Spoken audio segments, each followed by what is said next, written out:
And the call to order.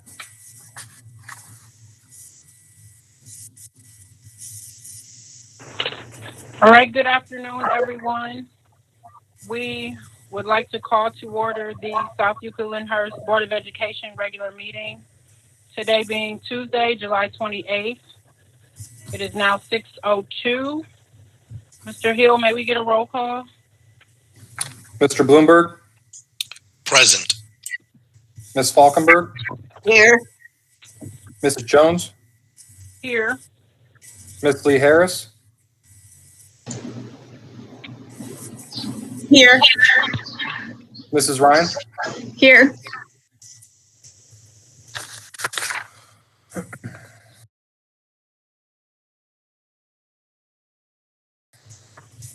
Thank you for that.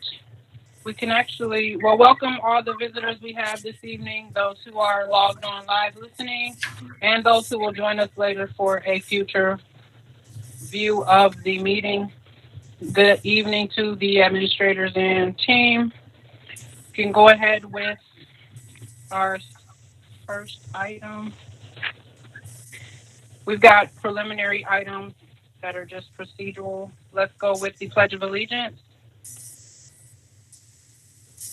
I pledge allegiance to the flag. I pledge allegiance To the flag of the of the United United States of America and to and the to the republic for which it stands, stands one nation under under God, God, indivisible, indivisible, with liberty and justice for all. Thank you so much for that. And just for the sake of time, we've got a lot on this agenda this evening. If my colleagues don't mind, we're going to pass on item 2, the liaison reports, our legislative liaison and our student achievement liaison, if that is okay with you two. That is perfectly fine. I would say reserve them, don't ditch them. We'll go ahead and present them at the next meeting, just to have them if you like. Then we will go right into item 2.2, the superintendent's report. Yes, well, good evening, everybody. I appreciate you foregoing some of the liaison reports because I do want to go over an important document tonight. But before I do that, I would like to invite Dr. Veronica Motley to join us in the meeting. This is Dr. Motley's last meeting in SEL. If you're just joining us and don't know, Dr. Motley, we congratulate her. She is having headed out to the Toledo area for Sylvania City Schools to her first superintendency with the Sylvania City Schools. And I know it's been a hectic last few months. I want to tell, this is actually, we completed 8 years together. Dr. Motley and myself, we were just reminiscing a little bit about some of the good times and the laughs and the hard work and the projects that there. We will certainly miss her. I will her. I know that our paths will cross again, even though she's on the other side of the state. There are some committees we hopefully will be able to join together. But I'm going to turn it over to you, Dr. Motley, and just you've been at the district longer than I have. I think since 2008, and it's been a good 12 years. So, Dr. Motley. Thank you, Dr. Reed. And I would like to thank not only the members of the Board of Education, but the South Euclid-Lyndhurst community, my colleagues, teachers, staff, faculty, all the people that have worked together to make sure we provided the best education possible for our ARCs. I've watched and been witness to and can testify of the evolution of the South Euclid-Lyndhurst schools. And I will tell you, we've come a long way and we're doing many great things under Dr. Reed's leadership with a Board of Education who strives to make sure that their children have access and opportunity for lifelong decisions and making those decisions early on, from career ed to athletics to the arts and academics across the board. I'm very fortunate to have been able to work in the district for 12 years and be a part of that change and evolution, because you all are doing hard work, sometimes thankless work, but I appreciated you and your investment in me so I could become prepared to take a superintendent's job. And a lot of that has to do with Dr. Reed, but also how you've trusted me to lead the academic programs, teaching and learning for our students, our ARCs. And you are a major part of my tapestry, major part of my fabric. And I will take so many lessons that I have had from SEL to my next district and through the end of my career. So thank you for the wonderful opportunity. It truly means so much to me, and it's bittersweet, but as my dad told me over the weekend, you can't get in the way of progress. And he asked for his snuff. So with that being said, you've gone through a lot of changes with me, and you've seen me professionally mature, and I appreciate your investment in me. So thank you. The ride's been fantastic, absolutely amazing. And I told her that we would invite her back to completing the projects at Brush with regards to the innovation lab and other things that she's worked very hard with our team on. So we told her when things are finished, we'll invite her back. And I'm sorry, I may have interrupted some that wanted to say something, but we wanted to make sure that she can come back and join us.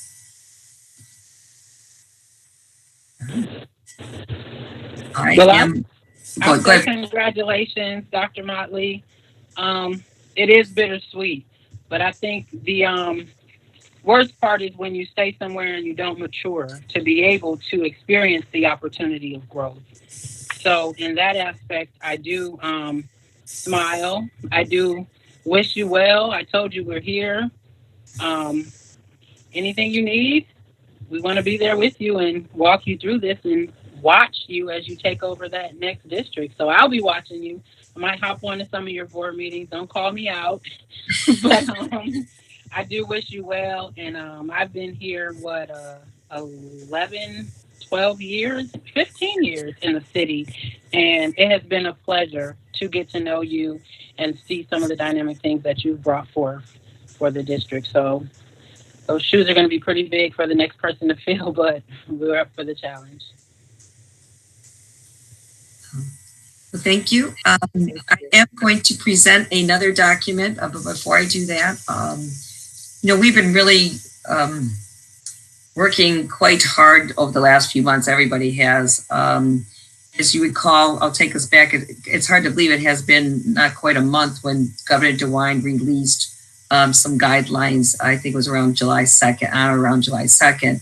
And ever since then, we have been just kind of reinventing everything that we do and just forms that we have to create, process we have to create, and a lot of different things.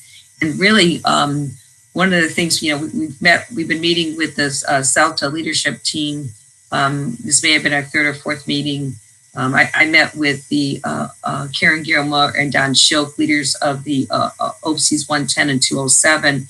And really, we were talking about one thing, bringing students back. And I know our parents have had an opportunity to look at options for their children. And now what we are putting together, I'd like to show this evening, and I want you to know it's a working document, is actually a health and safety protocols with bringing people not just back to school, but back to work. And I would like to present that document. This document will be going out to the staff. We have been working on it for, probably started it around July 3rd and we made a change today. And it's going to be an evolving working, a document, because as you've known, you've learned, you read something one week and then you learn something else. Today we're having a conversation, you hear that it's temperature is 100, but then another place might say it's 100.4. So there's things that I want folks to know is that, it's a framework, but it's also something that's going to be working. I think it's important to go over this evening, and not just for the board, but because I know that we have parents and staff and other folks listening. I think it's important. And so it will be going out, but I'd like to share, let me present this now. I'd like to also say when I present, I can't see everybody. So if there's something that you want me to stop on, if Ms. Jones or President Jones, if you just, call out to me and let me know, because if you're waving a hand, I won't be able to see that. But the other thing is, I'm not going to read it bullet point, but I want you to see, I'm going to draw attention to some of the areas. And I need to also, our administrative team has been working really hard on a lot of things. And so I just really I also want to recognize them as well. So let me get here to present. And I am going to share. So you should see responsible restart health and safety protocols. Mr. Hill, can you see that? I want to make sure I got it up. Yes. Okay. So as you can see, as I said, that this is it's a working document that can't be changed or modified with a lot of additional guidelines that we get. So and we'll have this posted as well for other people to look at. So we look at the opening. What was released earlier this summer was that there were what they call COVID-19 health and prevention guides for Ohio's K-12 schools. And so what that did was it covered what they call the 5 pillars and 5 strategies. And so in bringing students and staff back. And so one of the things when I read it was, well, that's those things are areas are nice and everything, but how would those areas drive and apply to SEL school operations? So really, you're going to see, we call them strategies, they call them guidelines. And so we are really basing our reopening a lot on these different guidelines and strategies that they say are not safe, but that need to be considered. So when you look at the first strategy or guideline is diligently assessing for symptoms. One of the things that came out in the governor's guidelines was that students should be, or parents and staff should take their temperatures at home. And we think that's a great first step. But what we, as a working mother of 3, I can tell you it got very busy and sometimes, as diligent as you are, you may forget. So one of the things that we talked about is that, or decided on, is yes, we will check for it. We'll ask parents to do it at home. But as you can see in the second bullet point, all employees, students, and visitors will have their temperatures checked prior to entering a building of the district. And again, I won't read everything, but just to give you an example, how much thought has been put into this. I did some walkthroughs with the custodial staff and the principals yesterday. And really, we had to really think about, we have students who walk, we have car riders, and we have bus riders. And so you can read there that, really we have to have an entrance where students will be walking to school and have an entry point with their temperature checked. Car riders, I think one of the safest things to do is, the first thought was, okay, they can get out of the car and they'll wait in a line to get their health check. Well, now you're just creating another bottleneck. And so we talk about or decide that, car riders, when they pull up, the best time to do a temperature check. And we have the staff that we are going to have stationed there is to be able to do that. And again, bus riders. Well, it made no sense to let children go on the bus and then wait till they got to school after they've been riding on a bus for 15, 20 minutes. So again, just giving you an example of the thought process of how in different ways that we would have to do these daily checks. We have purchased about 100 thermometers.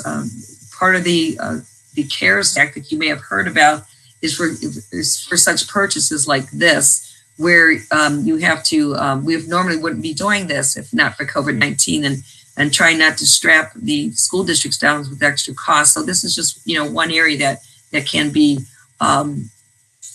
utilized for. So when you look at the other one is really, we have our health services through PSI and we have a district nurse.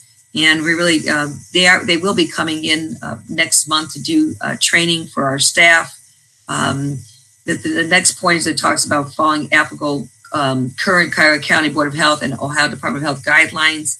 And again, the reason, I'll give you a few examples here is the reason we have attachments is because how I opened up this presentation is it's always changing. And so that's where the return to school form might look one way, but then again, the temperature thing might be different 3 weeks from now.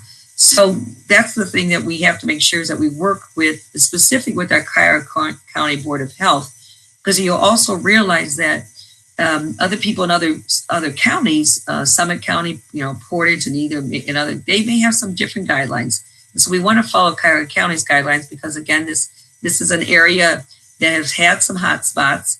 And so, again, that is a fluid process, but something that we work closely with, and we have worked closely with. Another thing I actually didn't want to gloss over, and this is one thing that our staff needs to know, and we are working with our leadership in all the unions, is that, we have to abide by all applicable laws, including Americans with Disabilities Act and you name it. So there's a lot more to this because not everybody may feel that during this time that it is, they have a health concern and there are issues. And so there is a process that we by law have to follow and will follow. And we will communicate that in more detail with the appropriate unions and staff and have been. So I didn't want to gloss over that, but I don't want to read it bullet point for bullet point. So strategy number 2 they talk about is that the wash and sanitize hands to prevent the spread. It sounds really crazy, but talk about training properly. They talk about 20 seconds and different things that you have to have done. We've actually worked with our building principals. They have to come up with a map of all the different locations that we are going to have provide hand sanitizer. The guidelines say that hand washing is better than sanitizing, so we're encouraging those classrooms that are equipped with SYNC to do that method. And all this training too is, again, that's why we want to talk about, our staff being here for 2 weeks. There's just so much different training. And we also think that soft opening of bringing in a limited amount of students each day of the week also helps, because you got to remember, you think, well, who needs to do that? But if you've taught kindergarten or younger kids and that they need that opportunity, and you have to establish those routines. You can read the second bullet point how they need to be reinforced. Some of our staff would like, the disposable gloves. And so this is written to give our staff, and not, it includes everybody, not just teachers and bus drivers and cafeteria workers and secretaries.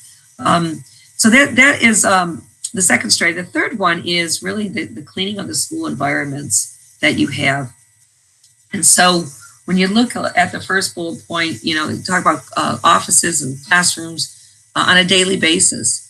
And then some of those high touch areas that they talk about, we identify, this is not all of them, but, the doorknobs, the handles, the stairwells, and, a regular cleaning. Staff and student restrooms will be properly disinfected every few hours.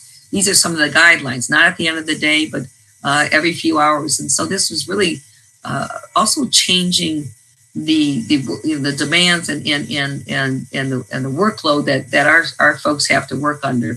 And that's why also we are looking at ways to kind of minimize movement, because every time you move to go to another room and a new cohort of students come in, the recommendation is that you clean. And so this is where you're seeing part of our plan is really it's not going to be business as usual.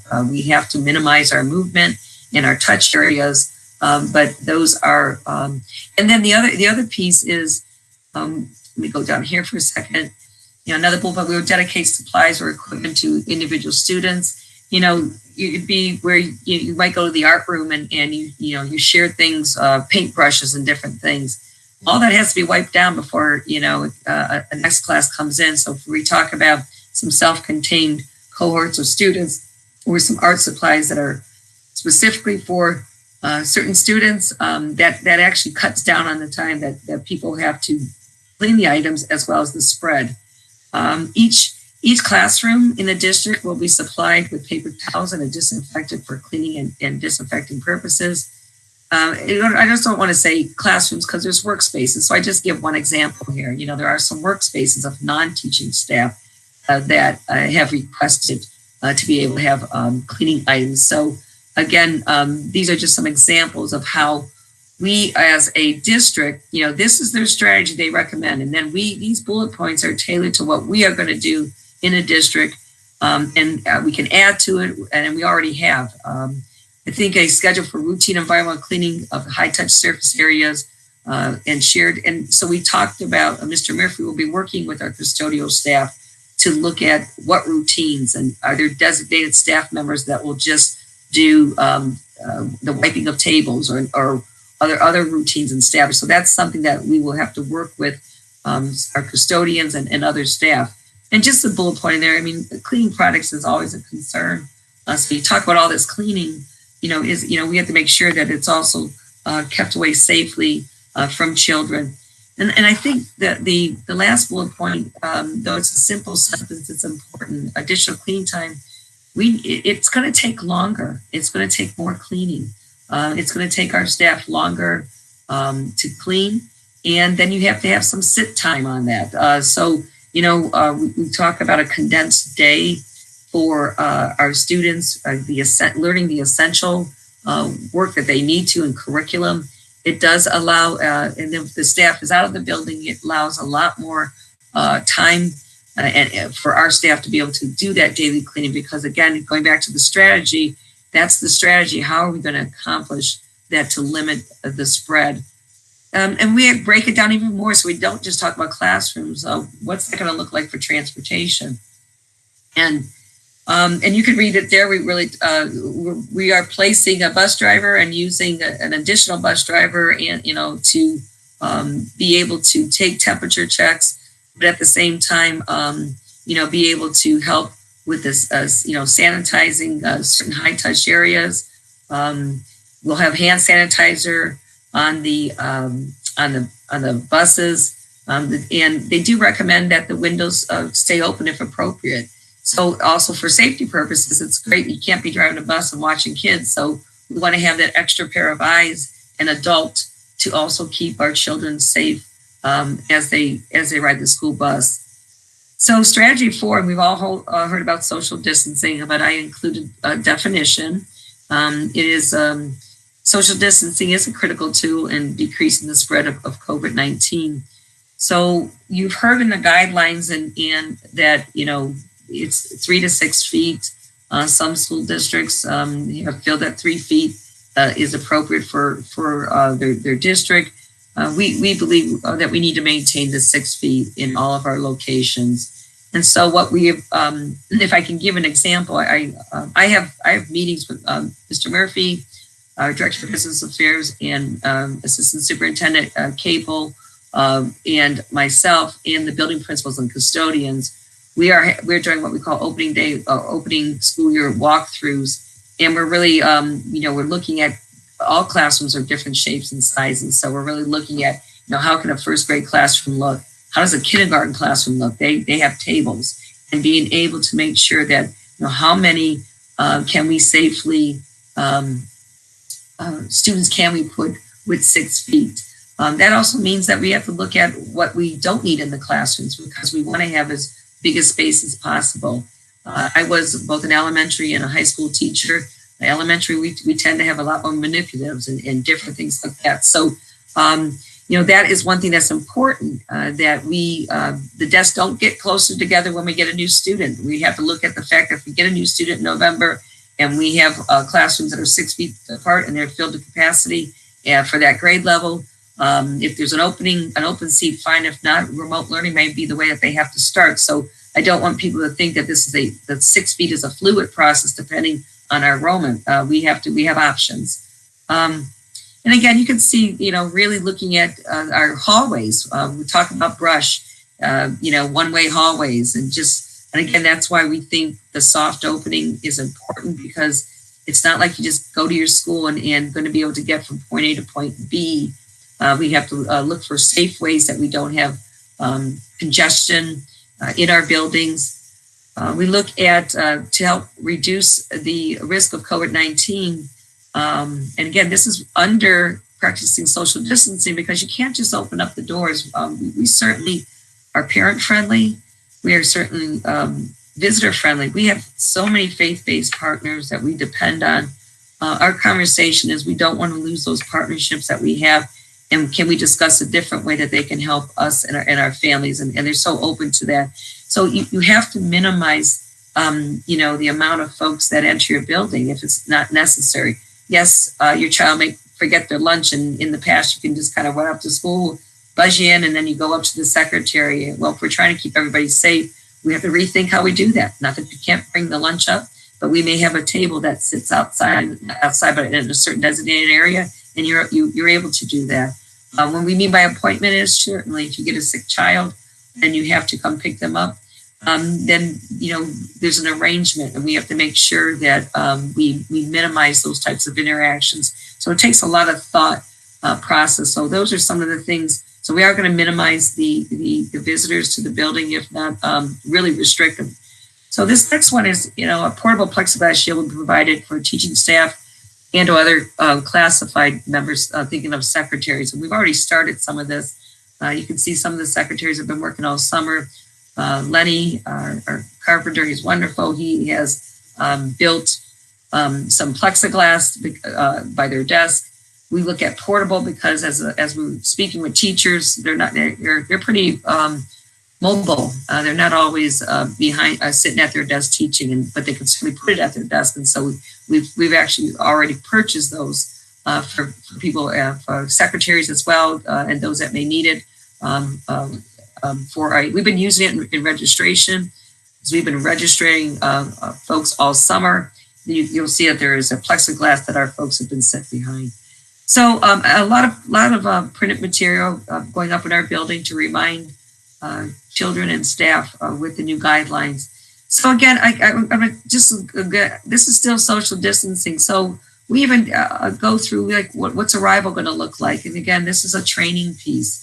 So in the past, to help with social distancing, sometimes parents could park their car, get out, and everybody kind of congregated in front of the door. Well, that's against the guidelines. And so there's different routines that we all have to learn. And again, this is not everything, but just to kind of give you a snapshot of all the different breakdowns that we have to think of things that in the past was just automatic to us. Again, multiple exit points, staggering the exits, the dismissals, so kids are not on top of each other. So, flow of foot traffic and social distancing. When you look at, and I love it because it's such a friendly office there, but you walk in the brush main office and kids would be, just sitting there waiting for folks, and that would, now we have to kind of, we have to think that out. You can't have kids congregate, but by all means, they need access to their school counselors. But those are some of the things that have to be thought out of to be able to, protect and respect the idea of social distancing. So, field trips, well, that's not something that is possible, and to keep kids safe, but there's just so much that we can do with our technology, and I encourage the virtual field trips. And again, this is a very there's a working document. We could revisit if things change the second semester. Instructional space, and again, this is not all inclusive. This is just ideas. I thought about not even including it because there's so much to it. But we want to make sure that there's the whole idea with the classes is that small, and we minimize the movement from space to space. I think that's the piece. And now, we're going to have folks get together at different grade bands and really look at, what's the best type of schedule to be able to have. So I think if you could just think of those concepts with social distancing, is the space and limited movement. Food service, the same thing. We've been going back and forth on this. Obviously, it's not to be like an open season where everybody goes into the cafeteria and they all sit at the table together, because again, social distancing. So we are working at that building by building. It could be in the classroom or it could be a designated area.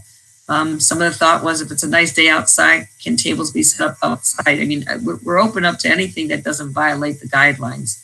And I certainly think nice weather for our children that are adapting to some of these new guidelines outside is not a bad idea. Not outside recess, but to be able to take some breaks.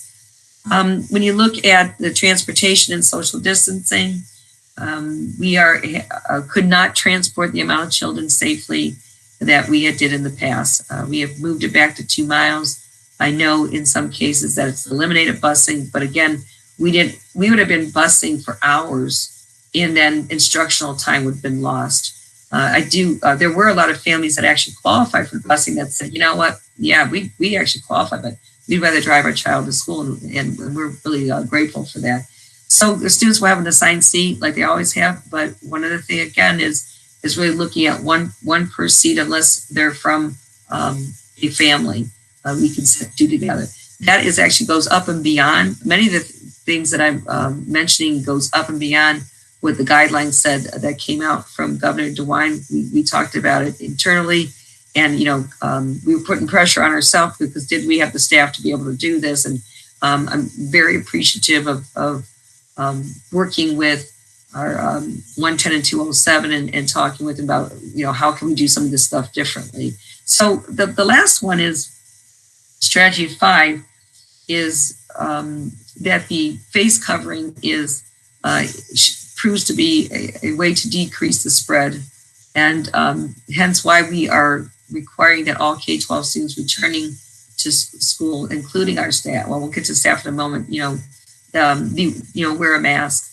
I know there's probably some concern that these are little children and can they not wear them all day. I think one of the things that we talked about with the teacher leadership is that, there is some discretion that they need a break, that the teacher feels that they takes them outside and they have the social distancing to be able to take it off or appropriately in the classroom because of the way it is. I don't want them to think that our teachers will certainly care about the children and will figure out a way to accommodate it, if need be. But again, we give some examples here. Again, we're trying to give some protocols. These are things that we've never had to do and talk about with our staff. And these are, again, it's for helping our staff know.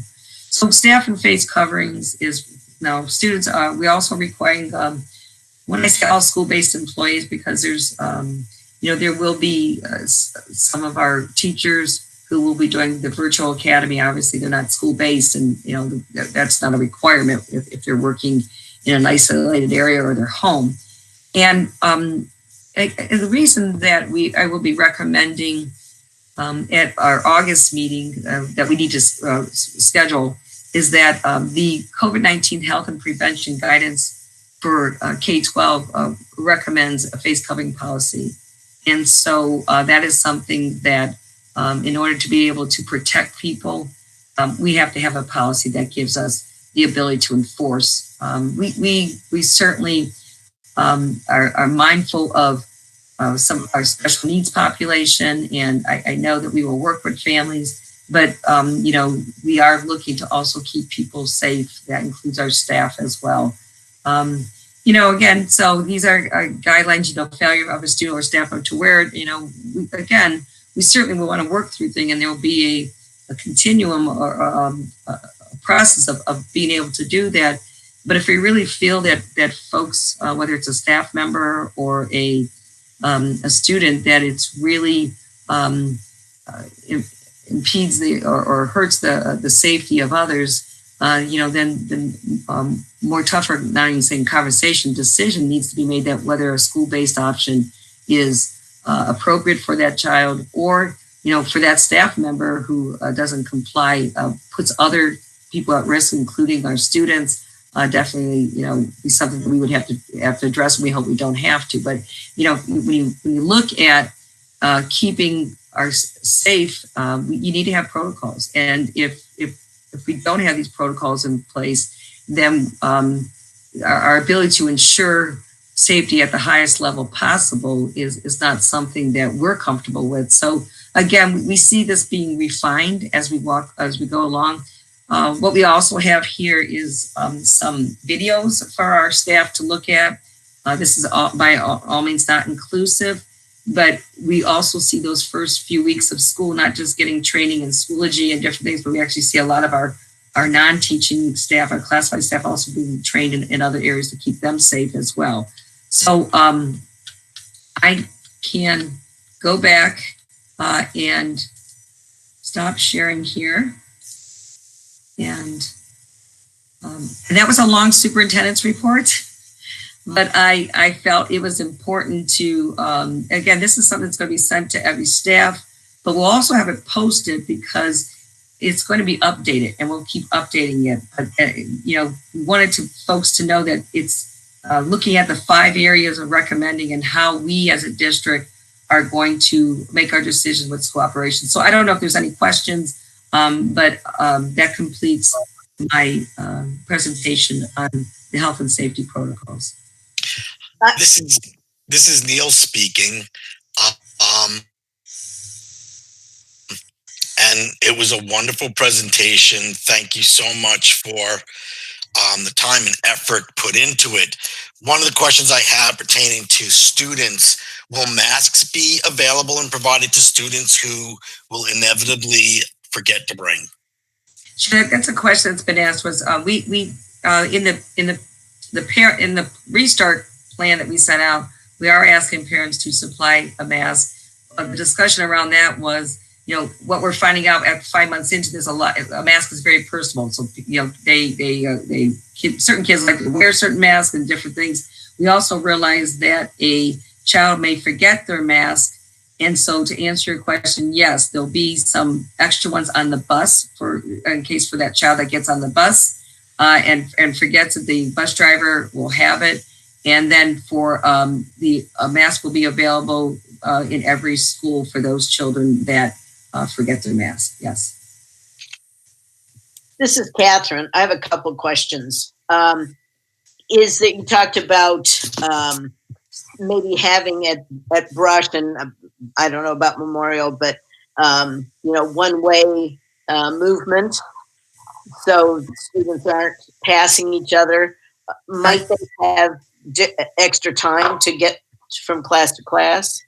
Yeah, I would think, and I don't know if Mr. Cable's probably listening, but I'll see if I can answer this correctly. I think that's what they need to do when they build the schedule. Absolutely. So we have to account for that. It's already hard to get from one side of Brush to the other. When you can do it and now put in a one-way street or a hallway, it's going to take longer. And I do think that they're going to have to build in extra time between classes. We are also trying to minimize the day. When I say this classes, it won't be an eight changes. I think they're looking at high school at a block scheduling. Mr. Murphy, are you dialed in? Is that something that you want to add to that? Yeah, I know that Mr. Williamson has built in 7 to 8 minutes for class changes. Okay. Okay. Thank you. Yeah, and also Dr. Reed, also just on top of that, Ms. Falkenberg, we've ordered the signage for the floors for one ways too. That was part of our POs we put through.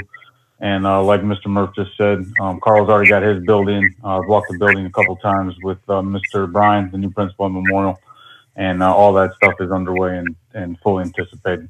And we even talked about it with the custodians during Dr. Reed's walk yesterday about some different scenarios. So. Okay, great. My other question was about the, just discipline, thinking of kids who are going to argue about wearing a mask and the consistency. You had talked before in our meeting last month about, if students are refusing. I can't really see a staff member refusing to wear masks. Maybe I'm naive, but I can foresee seeing students refusing. And my concern is that we'll have different ways of handling that from different administrators, so we don't have a clear policy. Well, I think one of the things, first of all, number one, I think I recommend we don't have a face covering policy. Nobody had a face covering policy.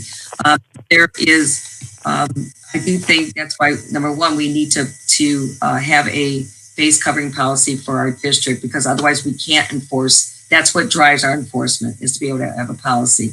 I think once we do that, we have to have some guidelines developed, and the policy will say the superintendent will develop guidelines. And I think that's something, and I think, when you look at it, that's the piece where we develop the guidelines and we teach folks what those guidelines are. I do think that if anybody compromises the health and safety of others, that's not something that can be tolerated very long. I mean, obviously, if it's a first grader and different things, we work with that family. There's an age about understanding the consequences of that. But, that is definitely something that we'll have to work through. But I think our first step is to have a policy And then once we have the policy, we can actually start working on the guidelines at the same time. Okay, great. Thanks. Can I just, following up on that, I've been to two events that had a significant number of high school students, one being the organized discussion at the beginning of the summer, and then the other being the recent balloon launch at Brush on 2 Fridays ago. And I have to say, I was really impressed both times with the number of high school students, A, that showed up with a mask, and then B, when staff members offered them masks, for if they didn't have them, they took them, they put them on. So hopefully, with the older kids, we won't have as many issues. Thank you. I have a question along Neil's line. So we say that we are going to provide masks for students who might not have them.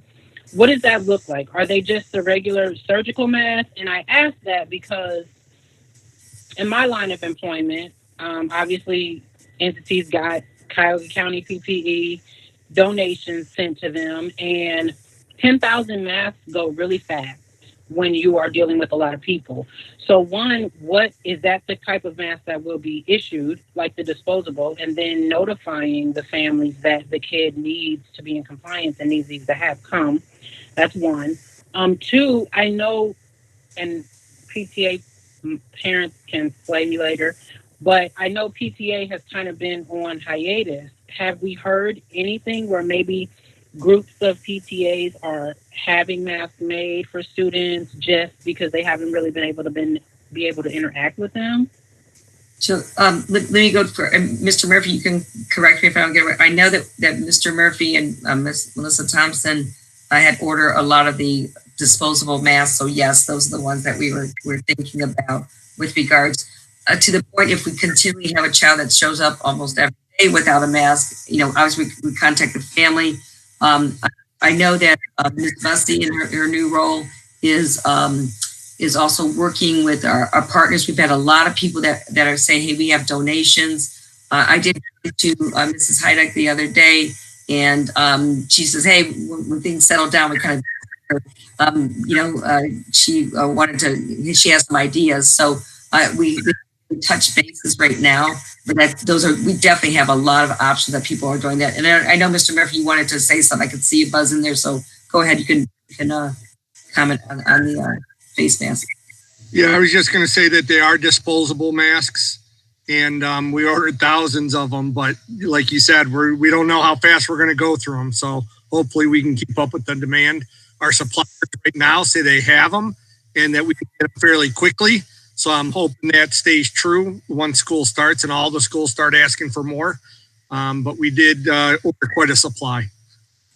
Mr. Okay. Capo, did you want to add anything, Mr. Capo? You good? I'm sorry. Nope, sorry about that. No, we're all good.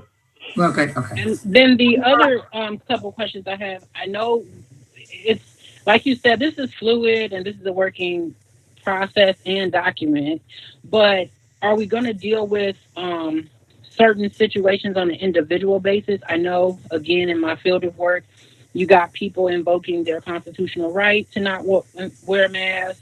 You've got some who might try to invoke a religious preference. Are we really going to deal with them individually? That's why we have that disclaimer of the superintendent's guidelines, because it's so hard to detail every single tidbit of it that can go wrong. And then the biggest thing to me is the sanitary piece. I know we can't be in people's homes determining how often they clean cloth masks if they wear them, or if a kid comes to school with a disposable mask and it's carried through 5 or 6 days. We're going to have a lot of little jobs to do. So how do we imagine addressing those issues? Well, that is, and I know Ms. Thompson is listening. That is something that we're actually looking at. How do we support families in those areas to be able?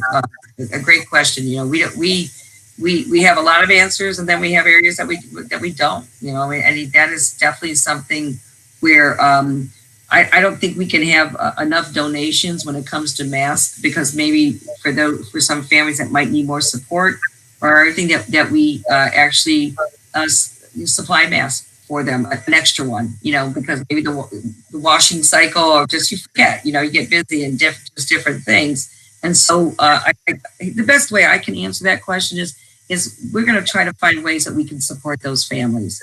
And if we need to supply them, they've been able to supply one mask, but if we're helping them is able to get more than one mask for certain families, we're going to look for ways that we can do that.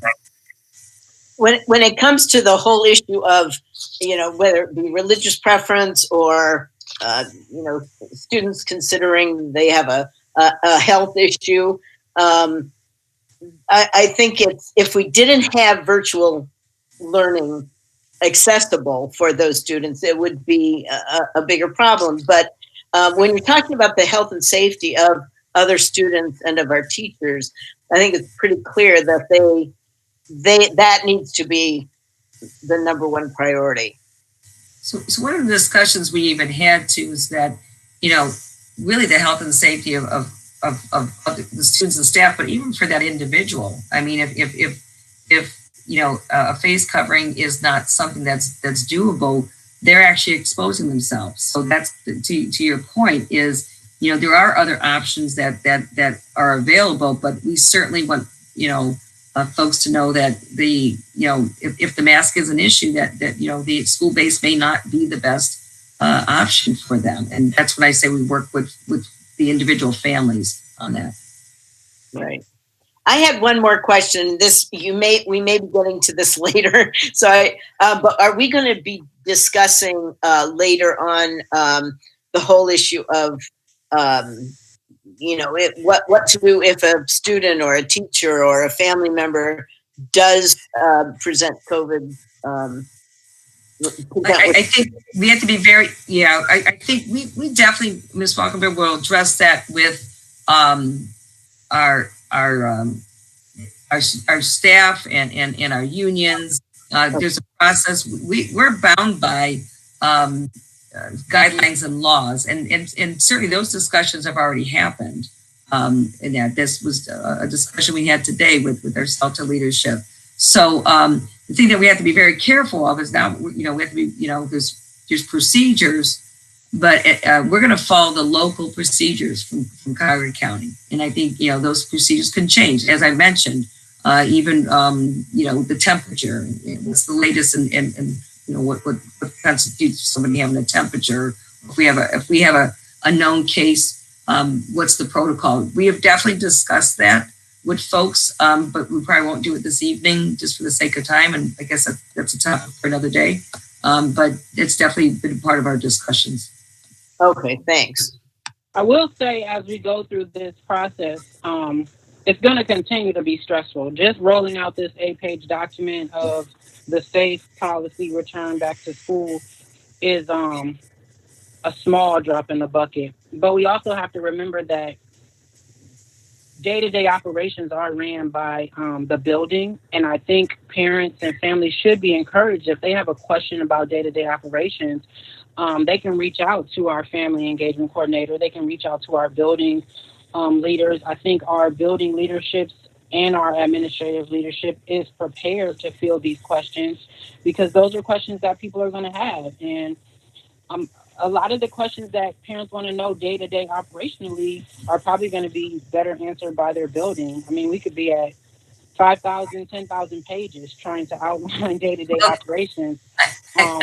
I'm glad you mentioned that, because really, that's what I said. It's not all inclusive, because again, what I know each building principal is going to also do is they're going to send out some opening day information. Mr. Lasky will, I mentioned him because I met with Mr. Lasky and Mrs. Taylor first, is they'll have, you got Adrian, you got Sunview. Well, they got different entrances. So it's going to be tailored to that building and those procedures. So, if we have some parents listening out there, really it's going to be something that's sent out locally, because all the physical plant doesn't look the same. The ages of the children aren't the same. I think one thing you can do, we are also keep in mind that we don't have the number of students that are going to be entering the buildings like we've had in the past. Quite a few parents have selected our virtual academy. So great point, Board President Jones, is that more information will continue to come. It's going to keep coming on a regular basis until we open up our doors. And then finally, I'm done with my tidbits and my soapbox, but I just also want us to remember as we move forward, these things that we put in place, no matter how many we develop, it is not going to cure the transmission. I mean, it reduces the potential of spreading, but it's not a win all be all. So I don't want to leave people with the pretense that nobody's going to get sick. I mean, it is nothing but an opportunity to minimize the spread. So I want to make sure we don't forget that as a group as well. Hey, Sandra, this is Neil. I'm glad you mentioned that. And if there was ever a plan that should be the model for others to look at, it's this plan. And it's been very thoughtful. It's taken a lot of time, a lot of energy, and I commend Linda and her entire team for everything they put into it. But quite frankly, where we are currently as a community of Cuyahoga County, based on the latest report, there has been a little downturn. But when you're talking, people getting sick, 100 or 200 is not very comforting. The number of hospitalizations are up. The governor came out with his whole little spiel on July 2nd for what the red level is, very high exposure and spread, that we should really be limiting activities as much as possible. There's still a ban on gatherings of 10 people or more. And I honestly think our best bet, if we're talking about the safety and the health of our students and our teachers and staff, is that we do not open. I know you're, well, first of all, I appreciate the team has worked really hard. This is an area that we're very passionate about, in the sense our families too. We have families who have children of special needs. We have families whose children are in kindergarten and first grade. They have been out of school for 5 months, and it's very difficult to learn how to read remotely.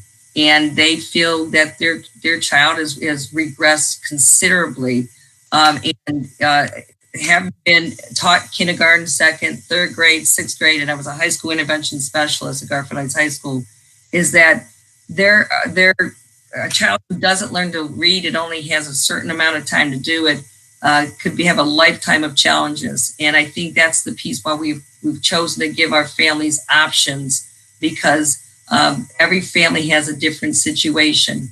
What they have to remember, the families that have chosen the school-based option, is we mentioned this today as we were talking to some of our CELTA leadership, is, if we feel that a school or the county, I mean, there's so many cases that they need to also prepare for childcare, because we may have to all go remote. And I think that's the piece, you talk about purple. There's no, I think level 4, and I apologize because there's all these different colors and different things. And the highest level is that means that even if you're school-based, we're shutting down.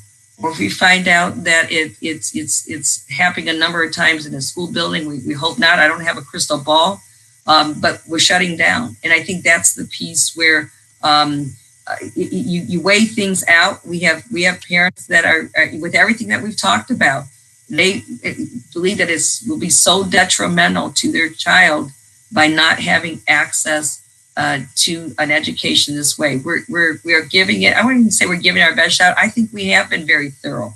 I think we've looked at everything that we can. No plan is foolproof. And to your point, Mr.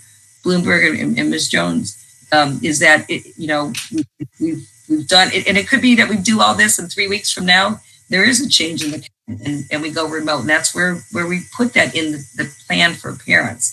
So I think there is have been an early child educator. That is an important piece, and for some families, it is a critical piece in their child's development, and makes our job very difficult and challenging. But we are a public institution, and that's the piece where they need to be provided options. So. And can I just say something as well? I was talking to a teacher the other day in our district, And she said the exact same thing, Linda, that her students, she could tell even over last spring that they were starting to regress. And her concern all along has been is if we don't give people the option of coming back, some of those kids are really going to fall behind. And so, parents who, it's a tough decision to make. We've all had to make it. I've got 2 going to college, 2 at the high school, and have struggled every day with that decision of what to do. And, am I being selfish if I send my child to school and, am I thinking more about him or her than the staff members? And it's not an easy decision, but being responsible for the opening at my office, which is much smaller, and the hours that I've put in with that to protect, our staff as we prepare to reopen. I can't even imagine the amount of time it has taken for you all to put together this plan and the thoroughness in which you have, tried to consider everybody's feelings. Those of, the parents that want to stay home. Those are the parents, unfortunately, there's no one decision that's going to make everybody happy.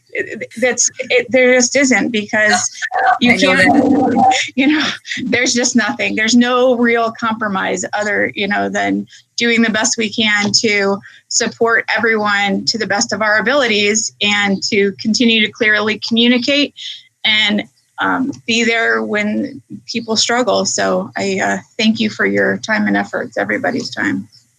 Yeah, I thank you guys as well. I want to say I've probably spent the last maybe 2 weeks bouncing from different municipal school boards and from one range of the spectrum to the other, offering no options. Everybody come back. I'm not going to call names because I don't want to get in that kind of trouble, but to tell kids that you can only involve in sports if you return back to the building, from not giving them any options, going all online versus whatever it is. But I'm with you, Stephanie. I'm still struggling a little bit as well, but in the same breath, what brings me a peace at night is that the community asked for a choice.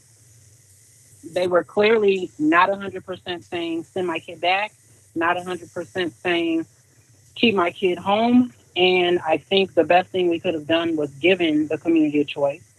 And I had a conversation with quite a few parents, both ends, some contentious, some agreeing. And what I was able to just tell the mom was, make your choice, own your choice, whatever works for your family, choose it, and you live by it. The same way we offered options for people to be educated, we have to own our choice.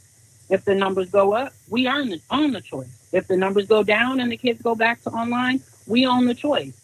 But not giving families a choice, to me, was worse. And I don't know. We're going to make the decision and go. And then the other conversation I had with a community member who proceeded to tell me people should be quarantining. When I can get in my car for work and go down to 55th and Carnegie, headed to downtown, and there's rush hour, people are moving. If I can go down Mayfield Road in my own city and the line from Dairy Queen is all the way up Mayfield Road, Starbucks has a line, Dunkin' Donuts has a line, McDonald's has a line, Burger King has a line. People are moving. So if people are choosing to move, you give them a choice. And again, we own it.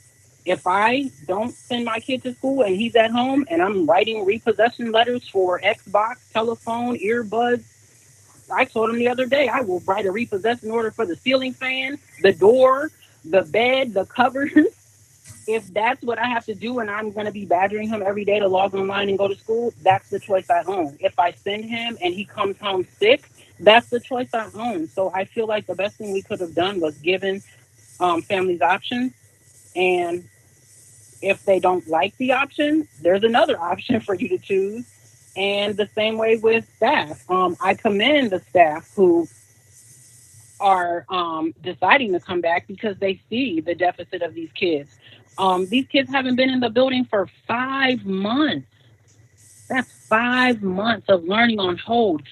I kind of thought the other day about, like, say you're in rehab. If you were in a hospital bed for 5 months, you would have to learn how to walk again. You would have to have speech therapy.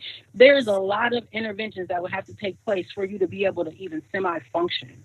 So to keep kids out of school for another 9 months, no pun intended to my other neighboring districts, 9 more months of online work, I couldn't imagine it.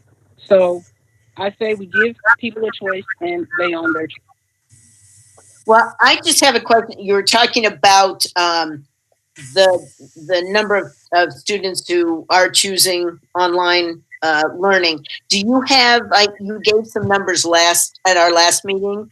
Do you have any updates from that? Actually, we'll know by, we do have an update, but we are currently working through a list of parents who have not responded. So I would like to give that update to the board later this week. I think I'll know by Wednesday. Okay. Okay, thanks. I do have an update, but I'd rather meeting. We picked a special meeting for August 6th, yeah. So don't forget that. So a lot of those numbers and those policies, I'm sure, will be revealed August 6th as well. That was the purpose of us picking that earlier meeting before open. Yeah, so I think it's Tuesday, August 4th. I think that might be Tuesday, August 4th. So I didn't know what you want me to proceed with the agenda. There's quite a few good. Can I just say one more quick thing? Sure.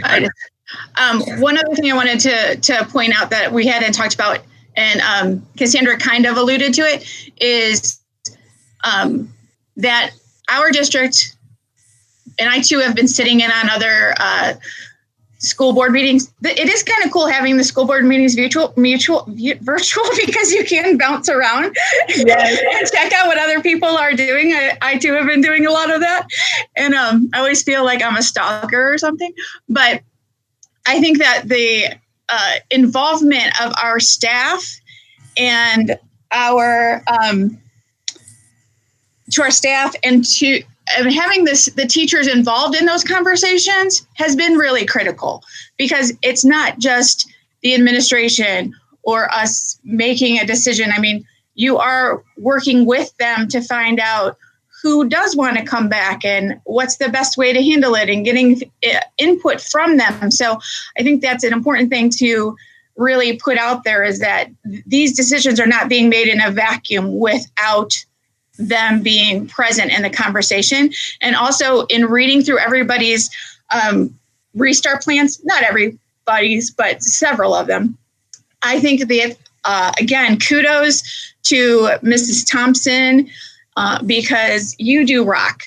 Our social emotional piece is, even in that small bit of information that we have provided, is so much more than anybody else is providing to their students.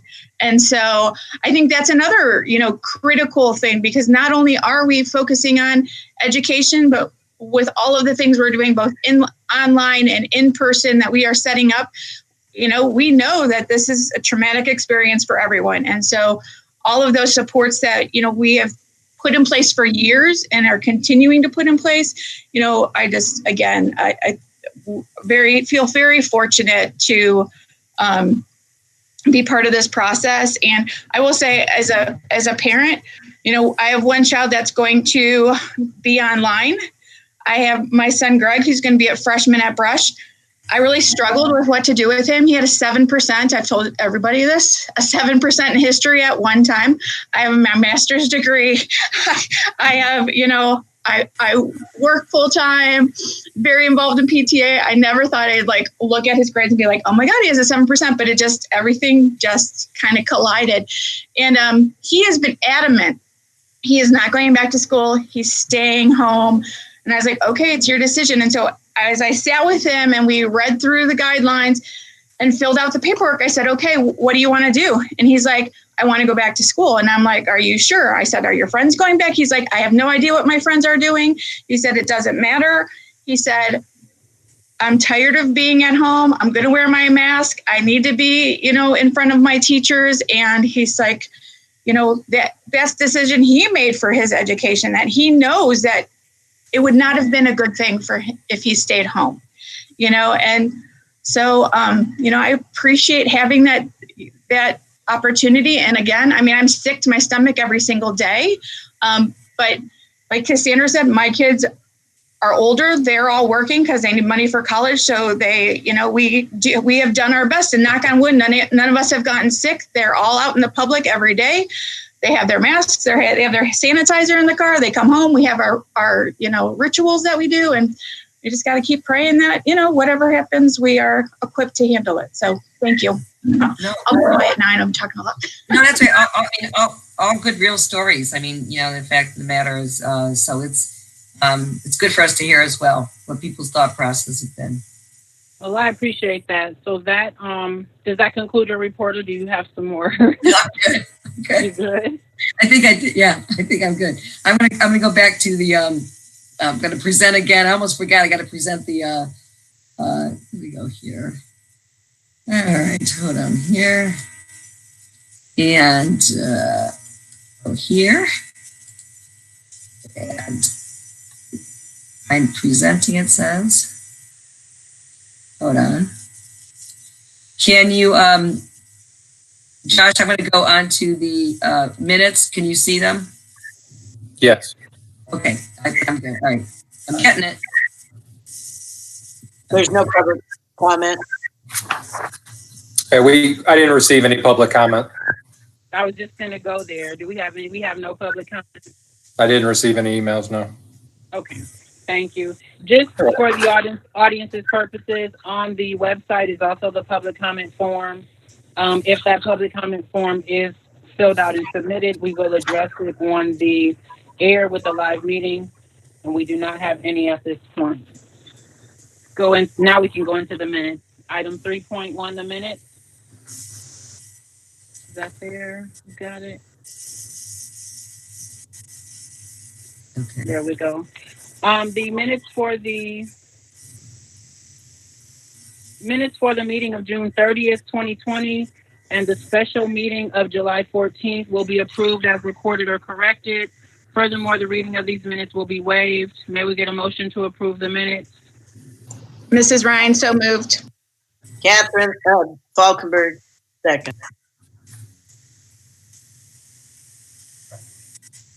You're muted. All right, that's Stephanie and Mrs. Falkenberg. May we get a roll call for those minutes? Mrs. Ryan? Aye. Ms. Falkenberg? Aye. Mr. Bloomberg? Aye. Mrs. Jones? Aye. Ms. Lee Harris? Aye. Thank you for that. Can we go right into the treasurer's report, Mr. Hill? Yes, recommend for approval item 4.1, financial reports for month end June 2020. Item 4.2, bank reconciliation for month end June 2020. Item 4.3, investment earnings for month end June 2020. Item 4.4, donation. Item 4.5, transfer funds for fiscal year 2021 for non-public auxiliary. Item 4.6, advance of funds, fiscal year end 2020 correction. Item 4.7, transfer of funds, fiscal year 2020 correction. And the item 4.8, correction of final appropriation for all funds fiscal year 2020. And then finally, item 4.9 is the return of advances of funds for June 2020. And present all items for item 4.10, items 4.1 through 4.9 for approval. Thank you for those, Mr. Hill. Some of those are procedural, and I see some of those corrections weren't necessarily your doing either. So I did take a look at those. Okay. May we get a motion to approve items 4.1 through 4.10?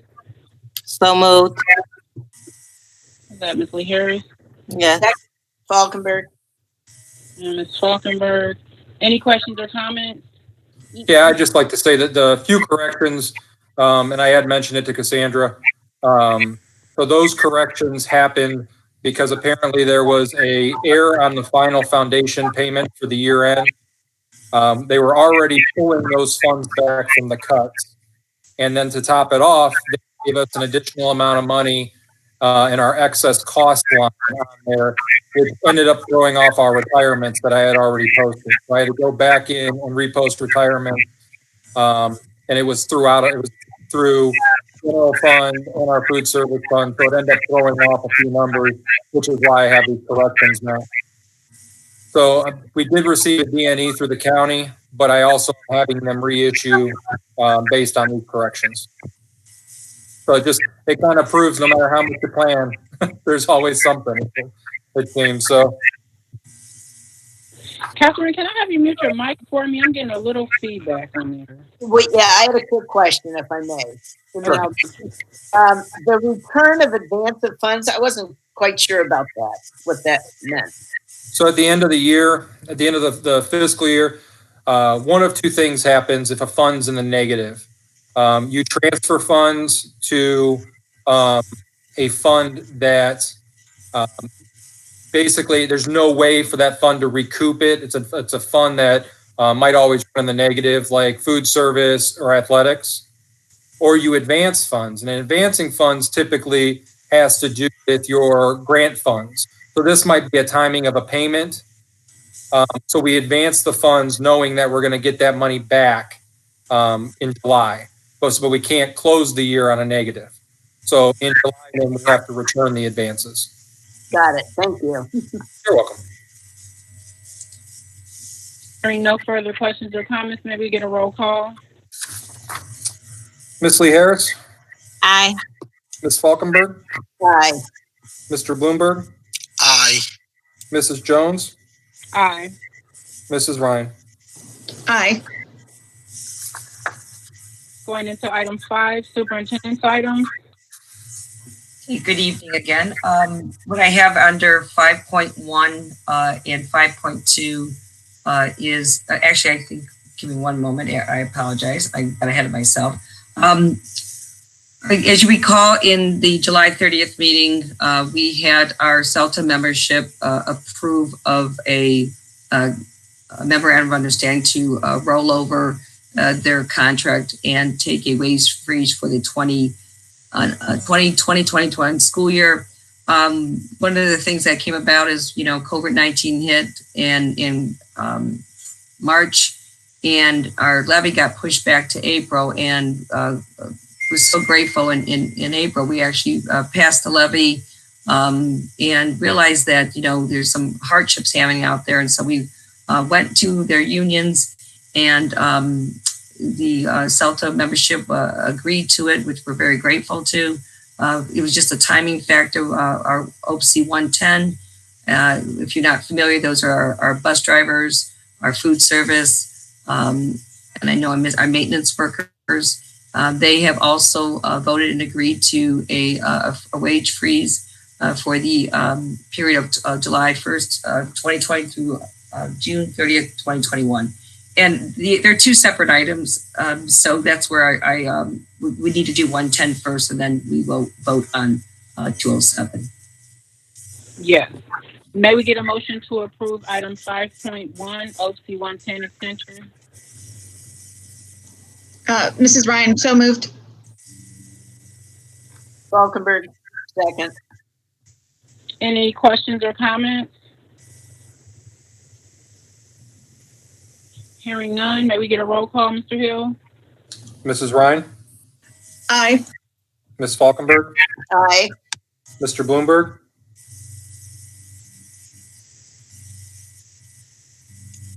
Aye. Mrs. Jones, Aye. Ms. Lee Harris. Aye. Perfect. And then may we get a motion to approve item 5.2, OPC 207 extension? So moved. Second. Second, Mrs. Ryan. Any questions or comments? I was going to say, I was just going to say thank you to both of the OPC unions for working with us at this time and recognizing what is going on in the community. And if I may, for those people not familiar with 207, those would be, I hope everybody would be our security guards, our secretaries, our intervention specialist assistants, and our monitors. Perfect. May we get a roll call?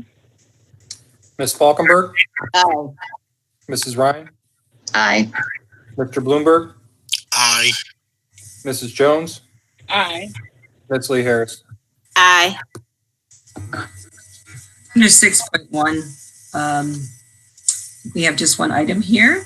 Recommending the approval of a continuing contract for Ms. Williams. May we get a motion to approve item 6.1? So moved, Ms. Harris.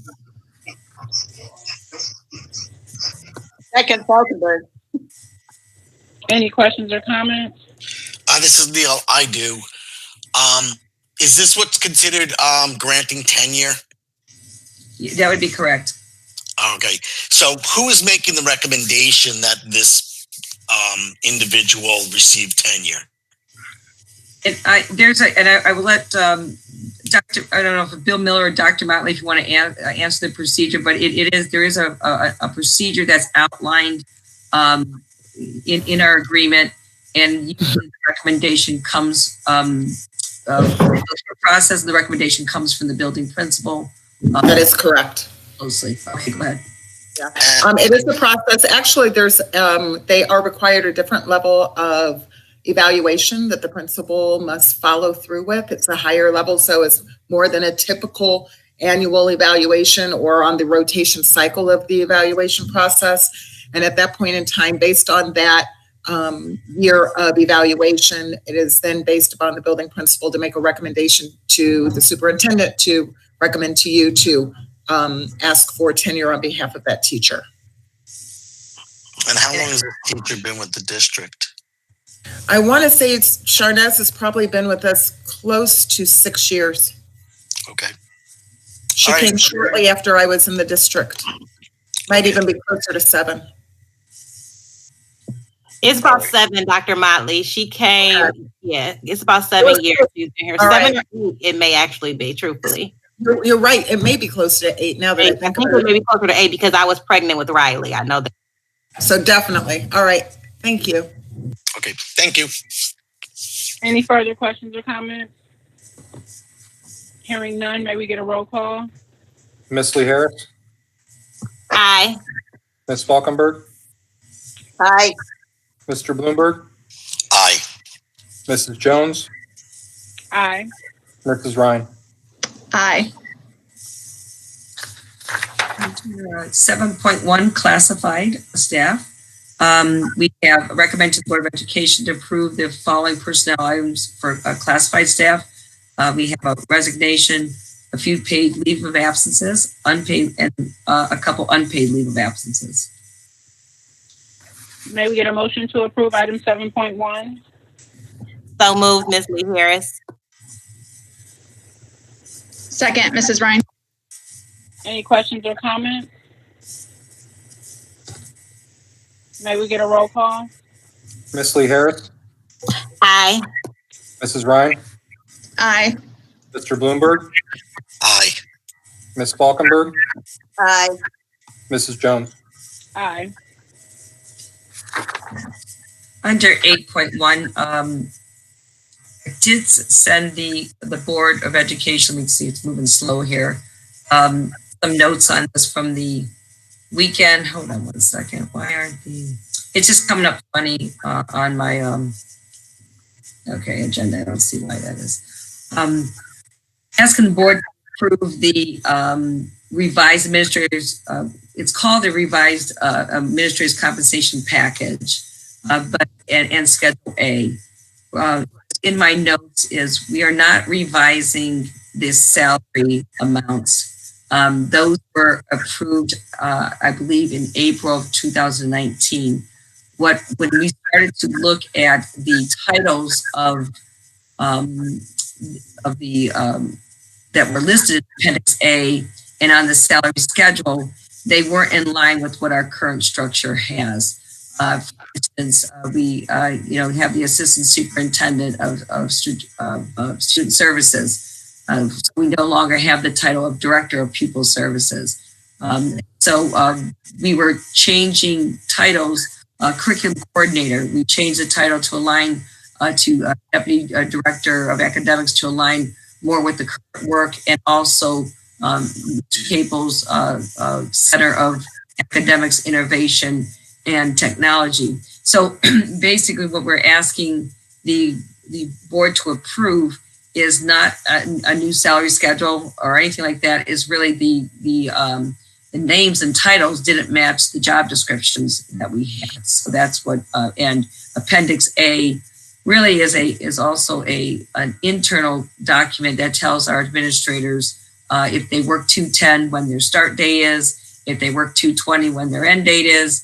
So it's, again, really aligning it with what our current structure is. May we get a motion to approve item 8.1? So moved, Ms. Lee Harris. Second, Bloomberg. Any questions or comments? Yes, I did. Does the change in title mean a change of compensation? My computer went off when I was going over this, so I wasn't sure. No, it did not. A change in, for instance, Dr. Motley has the title of as Assistant Superintendent of Teaching and Learning. Basically, the Assistant Superintendent is now, we have two titles, and we were just updating those titles. They didn't go to a different classification. Okay, Also, I want to point out too, because we did in the other sections, that at no point does this mean an increase for administrators and admin assistants. We all said we were going to take a freeze as well. So we are still at the 1920 level in this salary grid. Yes. Yes, I was actually going to bring that up, Josh, and actually thank you all for accepting that on our behalf as well, because you all did not have to agree to that also. So thank you all. On behalf of my team, we understand. Thank you for your understanding or appreciation, I should say. Thank you. I also want to say in a comment, I thank you guys for keeping that up to date. How many times do we look at entities, compensation packages, pay scales, their grids, and they are not up to date? Living witness, we've been there before. And the other thing I was telling you, Dr. Reed, a couple weeks ago was I like the fact that we don't create positions for people. Like, we don't promote people and create positions. We create positions and have positions to serve the population that we have. So even if that means we have a position because we anticipate a need and we just don't fill it, I think that's something that you brought to the table when you came, and it has worked out very well. So I give you congratulatories for that, and your team for thinking outside of the box. Every organization isn't able to do these things and rearrange these titles. And just because you lose one person doesn't mean you have to hire that same position in totality. So I've always commended you for cutting the pie differently. We're still eating pie. It's just cut a little different. And I think I want to be, out there, because I think there could be some confusions when some people say, well, how, you have two assistant superintendents. Well, I need to, and again, not to put Dr. Motley on the spot or anything, but, Dr. Motley has a lot of experience, just as teachers and custodians, a lot of experience, was on the very high end of the salary range. We were able to slice the pie differently. And just because you hear the title of two assistant superintendents, I think the folks out there listening, we actually saved money by slicing the pie differently. So I don't want people to think because one goes to two that means more money. It actually meant offense, but Mr. Cable is in a different level, a great experience. But so those are how things work. And Ms. Thompson had a title change. So I think that's the piece, but also we've looked at utilizing our federal dollars differently. So that also, you can't supplant. So sometimes when you create a position or you slice the pie differently and you create job responsibility and merger, you're able to use federal dollars, which takes the burden off of the general fund. So I just want people to know out there that that did not increase the cost. In fact, we've been able to, it's kind of like saving costs, a veteran teacher retires and you hire, a teacher, there's a cost savings there. So this was when we were shifting around and like I said, Dr. Motley certainly deserved what she had, but she was a very experienced, administrator. So I just wanted to say that too, with regards to when people look at titles, does not necessarily more money. And that's a good point. You speak from a fiscal standpoint. I speak from a functionality standpoint sometimes. We also got to keep in mind Ms. Thompson and Mr. Capel were doing some of these duties in their regular capacities. That young man was a building principal, and he had on wings and a cape, and he was all over the place doing some things. And Melissa has always offered her expertise, and her breadth across the board has not always been just the duties of a people services director. So there is value to it functional wise and fiscally. Thank you. So may we get a roll call, Mr. Bloomberg? Ms. Lee Harris, Aye. Mr. Bloomberg, Aye. Ms. Falkenberg, Aye. Mrs. Jones, Aye. Mrs. Ryan. Aye. And I apologize. Did I just call you Neil, Josh? I said, may I get a roll call, Mr. Bloomberg? You better tell me. I answer to a lot of names. It's okay. My apologies. I knew what you meant. Proceeding on to item 10, Superintendent. Okay, no, there are no business items this evening, and here is where I apologize. I think there probably is a typo in here. But I'm asking the Board of Education to approve the ARC Leadership Academy for the 2020-21 school year. I think Dr. Motley, if you could chime in on this a little bit too, because my question was, I think that ARC lead has been with us, and Mr. Hall, former Brush graduate, has done some great leadership stuff with students, not just our student athletes. And I was wondering how this was going to look, and if you could give a short explanation to that. Certainly. Actually, I reached out to Mr. Hall probably, I want to say maybe early June, because I knew we were anticipating renewing his contract. And what I wanted to confirm that with him is that even if we were in a remote learning environment or a combination of hybrid, which is the model in which we're moving toward, would he be able to still provide the same level of experience that he has in the past? And he said, absolutely, he could. So in a traditional environment or a remote environment, he is able to provide the same level of experiences for students. Now, albeit we may not be doing college experiences this year because college campuses look different as far as field trips and what have you, and we've suspended those temporarily. But he's going to have a scheduled meeting, and some of those meetings may be held virtually with students and when appropriate, and we can have social distancing in place. He and his team will also come and continue to work with Ryan Dugan to provide that experience for ARC Elite. So, and a reminder that this is paid for out of Title IV funds, so it's not a general fund. Correct. Thank you.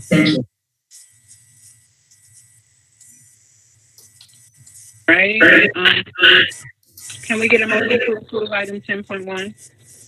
Bloomberg. So moved.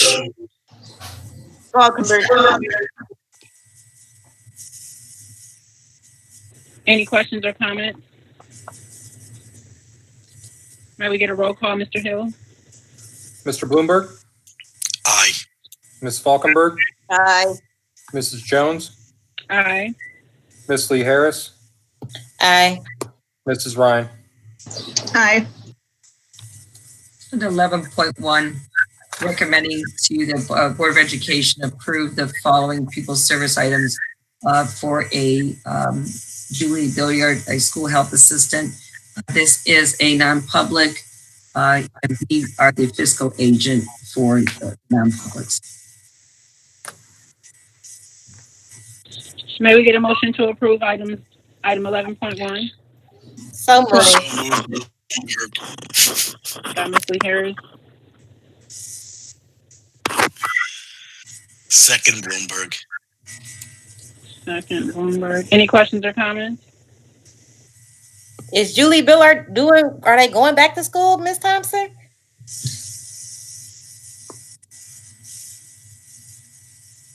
I think. Hold on. Sorry, I was trying to get my mic back on. So we have to do this, for all of our auxiliary services. And so Mrs. Moles has the most contact with Julie Billiard. So I will defer to her to respond because she has been in contact with them more recently than I. As of right now, they are planning on going back to school. I don't think they've declared whether or not it's a full 5 days. That was the impression that I got the last that I spoke to them. I think they're finalizing their plans right now, but yes, they are returning. And if they don't, do we get our money back? No. Go to whatever services we could also support in those areas. Okay, I'm just asking. I'm sorry. Good try. These are all earmarked non-public funds, so. Yeah. Okay, Okay, Josh, that makes sense. Thank you. you're welcome. May we get a roll call, Mr. Hill? Ms. Lee Harris, Aye. Mr. Bloomberg, Aye. Ms. Falkenberg, Aye. Mrs. Jones, Aye. Mrs. Ryan. Aye. Under 12.0, special education, before I move through the items, as you can see, I'm asking recommending approval for contracted services for the 2021 school year. Either these services will be for a program support and sometimes for individual students. So 12.1 is a service agreement with educational alternatives. Again, it says an outplacement for some of our students. Solution behavioral consulting.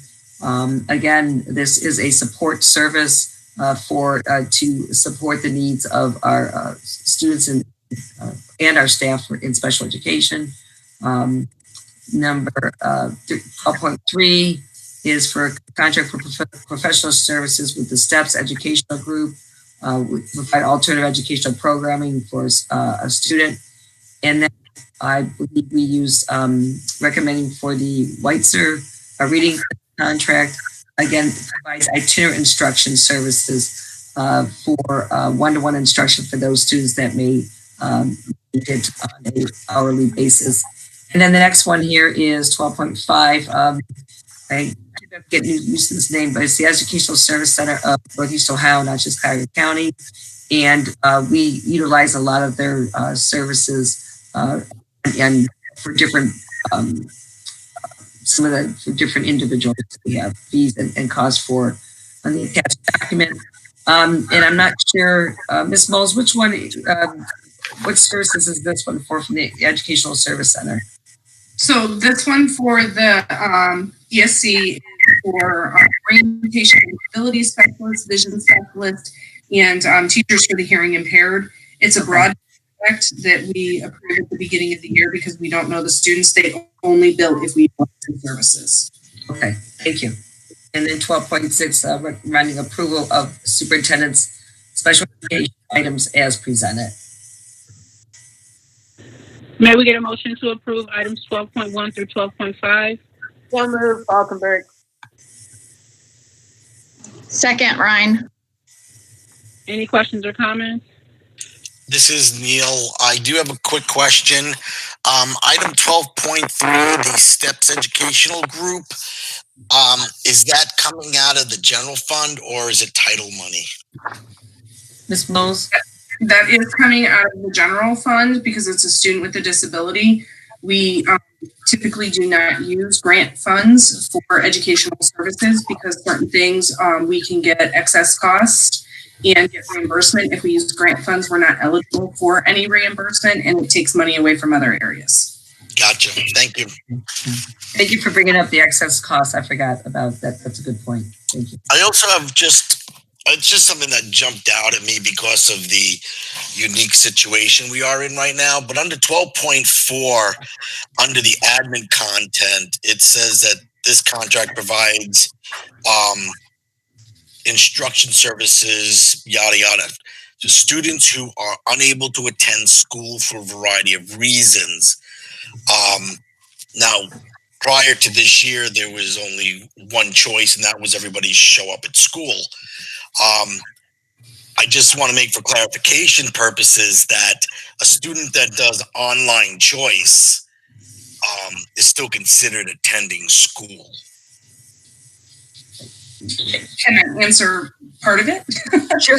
No, go ahead. That's good. Yeah, so for special education students, we do have a small portion of our population that will not be able to return to school, but due to the nature of the services they need, they will not be able to participate in our remote online learning. Okay. And so it will be an option for us to provide those in-home or direct services to them since they will not be online. Okay. All right. That's, I mean, and that's what I believed it was, but just, got to be careful these days with wording. No, good question. Good point. Any other questions or comments? May we get a roll call? Ms. Falkenberg? Aye. Mrs. Ryan? Aye. Mr. Bloomberg? Aye. Mrs. Jones? Aye. Ms. Lee Harris? Aye. That concludes my items for this evening. Thank you, Dr. Reed. Item 13.1, information for the Board of Education. Just correcting a previous error that I made. So refresh my memory, Dr. Reed, that is, and Mr. Hill, that is August 4th for that meeting, correct? Yes, Tuesday, August 4th. Yes. Okay, Tuesday, August 4th at 6. I know we were all here last meeting, and Catherine, you did get my message about we chose that day because we didn't have an August meeting there. Yes, thank you. Perfect. And then just to let everyone know, I know we've gone through the summer without attending council meetings. I believe that Dr. Reed and I will be on the Lyndhurst City Council meeting, the first one in August. That's correct. I'm going to take a look at South Euclid as well. I mean, if I would like to do the same for them, Linda, if you're free. If you're not, I can follow your lead after Lyndhurst, if that happens to be the case. Okay, no, I'm not going anywhere. I'll be available. So we're going to do that. I did field a couple questions from some community members about why we haven't been there. I don't know where we've been the last 10 summers, but we usually don't do summer anyway. But we thought it would be respectful to wait until we reveal our opening plan to our own district. You don't go to someone else's venue to roll out your plan. So we thought we would get through this and then proceed with going into the two cities council meetings. And again, it's not a full-fledged presentation. It will definitely be along the same lines that we typically do our regular Board of Education informal meetings. So I'll be reaching out to Lyndhurst. We've already confirmed with them, and I'll be reaching out to South Euclid to let them know that we will be there virtually with them on that meeting. Any other information members might have? I don't know if this is information or new business, but the band is currently having their annual band camp, much different than in the past. But at the end of band camp, the band is pretty well ready to present their band show. And I just had a thought, being that there's likely no football games that we're going to be able to attend, that the parents of band members or others might be able to see the band perform on their last day. The number of people would certainly allow for social distancing. It'll give the parents an opportunity to see their children perform. So I don't Yeah. know Just how to, that's handled. hey, Like, Mr. Mr. Bloomberg. Capo, go ahead. Yeah, this is Dominic. Hey, I actually stopped out by the band today, before our meeting with Celta today because they were at Memorial. I talked to Mr. Shamp. A couple of the parents were out there. Huge shout out to the boosters. It was a beautiful setup. He had, there's a huge tent out there, number one. Number two, the kids were unbelievable. They were well spaced, all had their mask on, doing their thing. And the boosters also set up a tall platform for Mr. Shamp to stand on because the band has to be so spread out now. So it was just all in all well put together. And what I'll do is I'll loop in with Mr. Williamson tomorrow. I got an athletics meeting with him in the morning anyway, so I'm gonna talk with him and we'll see what we can do. Okay? All right, you'll get back to me after you speak with him. Yeah, absolutely. I appreciate that. Thank you.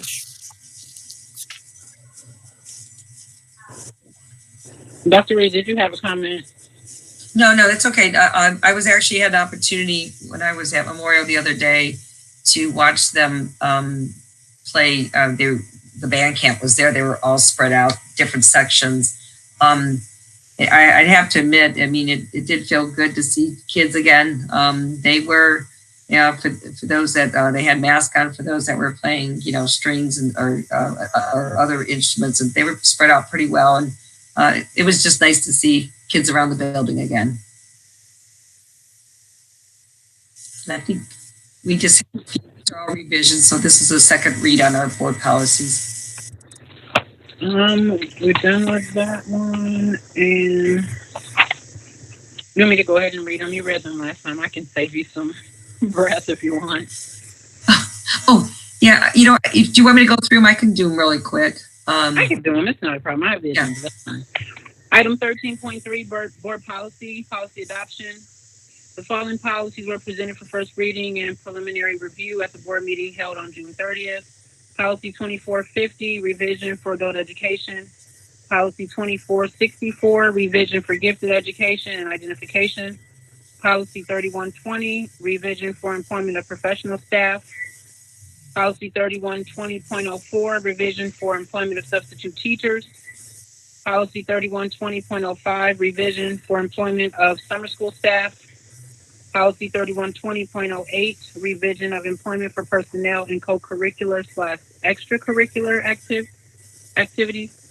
Policy 4120, revision of employment of classified personnel.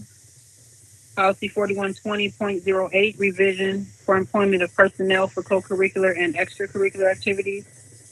And policy 4162, revision for drug and alcohol testing of CDL license holders and other employees that perform sensitive functions. So those are all revisions. They were attached if anybody wants to read. May we get a motion to approve item 13.3? Ryan, Good. Stephanie Gavin. thanks, Neil. Ryan, so moved. Bloomberg second. Any questions or comments? May we get a roll call, Mr. Hill?